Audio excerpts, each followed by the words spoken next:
experiment in mind formation. Information, forming, controlling, operating your mind and your brain. Using digital techniques to overload, scramble, confuse, unfocus your mind.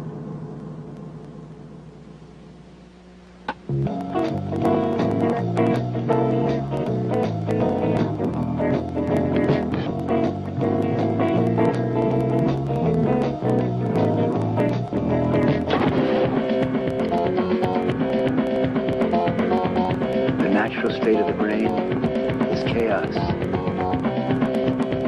We're dealing with a complexity of information.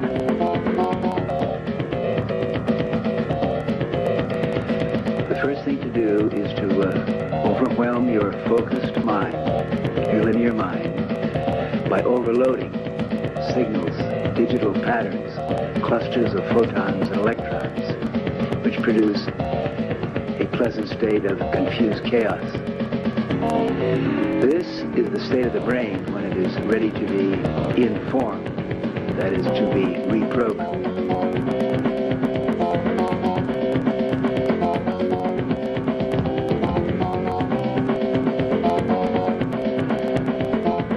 The human brain contains 100 billion neurons. Each neuron is as powerful as a large computer, and each neuron has around 10,000 connections with other neurons. Within our foreheads, there's a chaos.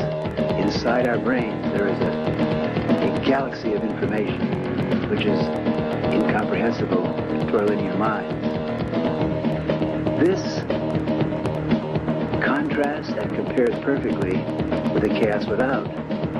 We're living in a universe which has 100 billion galaxies, each galaxy with star systems, planets, a complexity, again, which to our minds right now is chaotic, incomprehensible.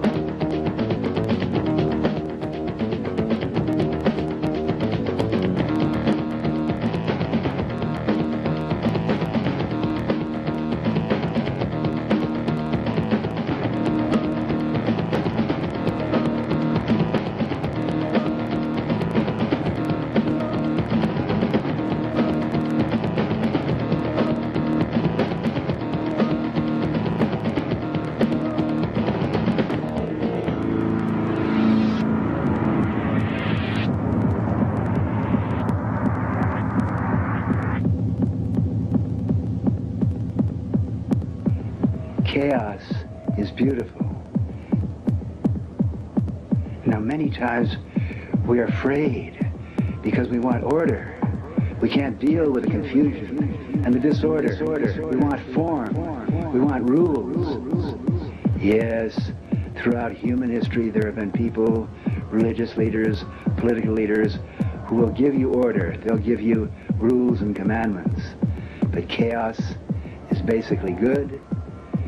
Relax, surf the waves of chaos, and learn how to redesign your own realities.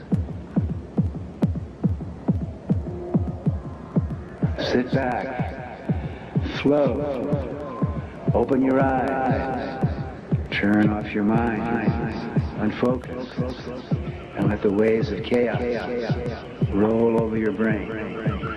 Float, drift, zoom, design, create, new order, your style, from chaos.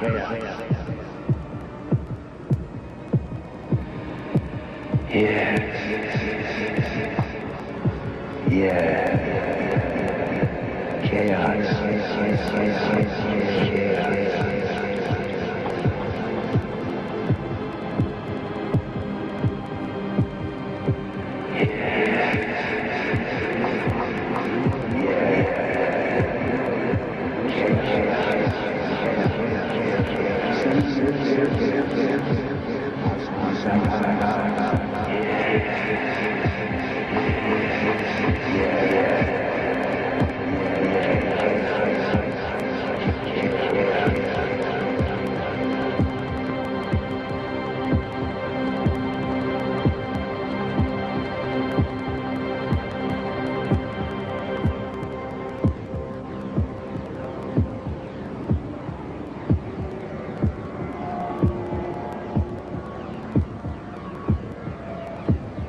thyself.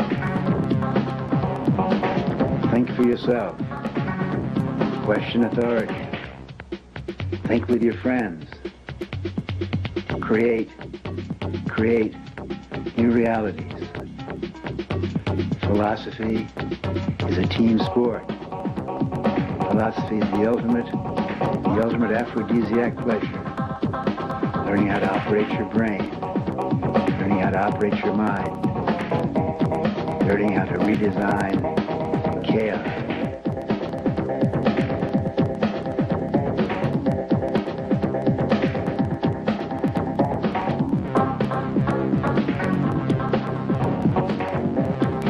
The religious leaders and the political leaders want to give you orders to run your life, to determine how you think.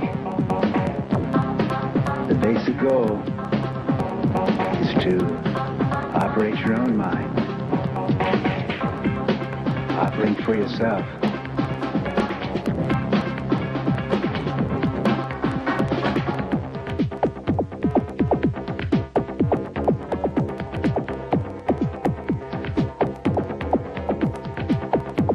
Around 3,000 years ago, a group of human beings in Athens, Greece, developed a new philosophy. The basic religion of humanity is called humanism. Socrates said, the aim of human life is to know thyself. Create and design your own order in the chaos. Socrates did not give commandments. Socrates did not impose order. Socrates asked questions. He encouraged his friends to speculate, to design, to create, to interact their own versions of reality.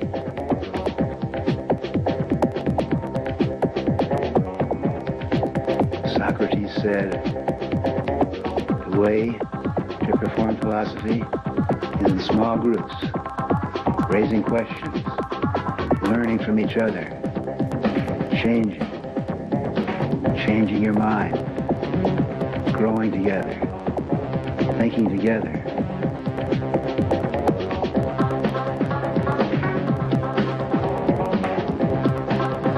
The religious leaders said, you can't say that, Socrates.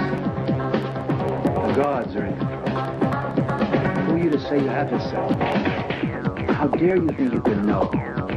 Gods determine. Sacrifice to the gods. Obey the gods. Socrates said, no. Look within. For that, they gave Socrates the hemlock, because he dared to tell people, think for yourself, and question authority.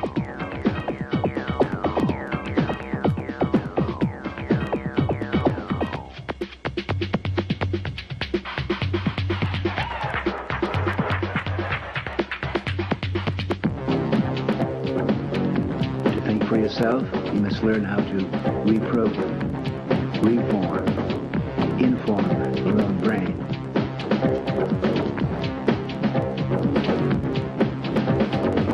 To do this, to take responsibility for your brain, it is necessary to question everything that you have been taught, to question authority, to learn, to take the brave step of taking responsibility for operating your brain, for designing, redesigning, reforming the chaos within.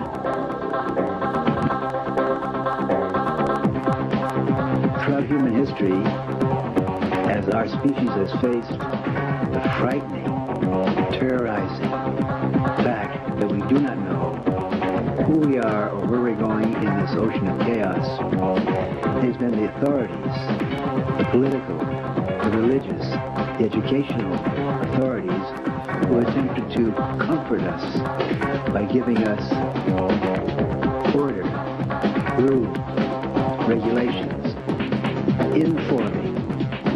forming in our minds their view of reality. To think for yourself, you must question authority and learn how to put yourself in a state of vulnerable, open-mindedness, chaotic, confused vulnerability to inform yourself.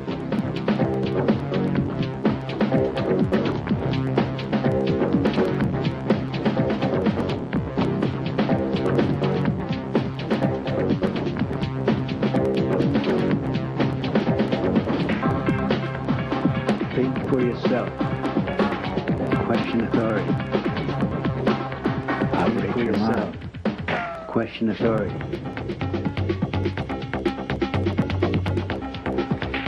Then came Marshall McLuhan in the 1950s. McLuhan said, in the Socratic sense, the medium is the message. The words you use, the modes of communication you use, determine the realities you inhabit. Most of our lives, most of us live in realities determined by others, imprinted in our brains, by education, by religion, by politics, by the authorities.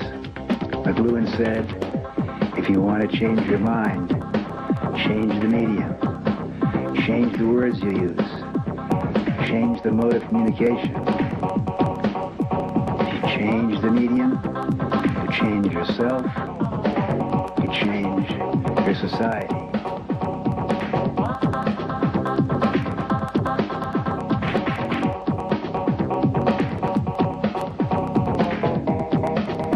In the 1960s, a new mode of communication developed, television.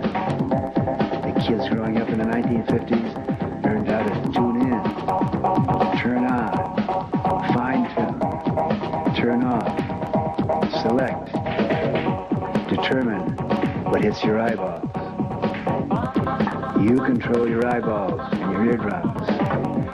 You direct and manage the media that program your brain. McLuhan said, who controls the media is programming your mind and programming your brain.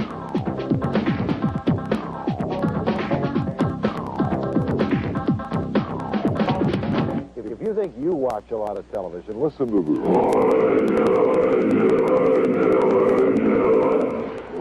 50% off, 50% off, 50% off.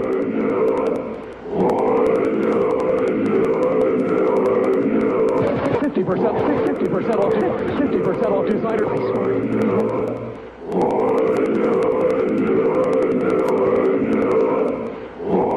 50% off, 50% off. $11 million worth of merchandise, $11 million worth of merchandise.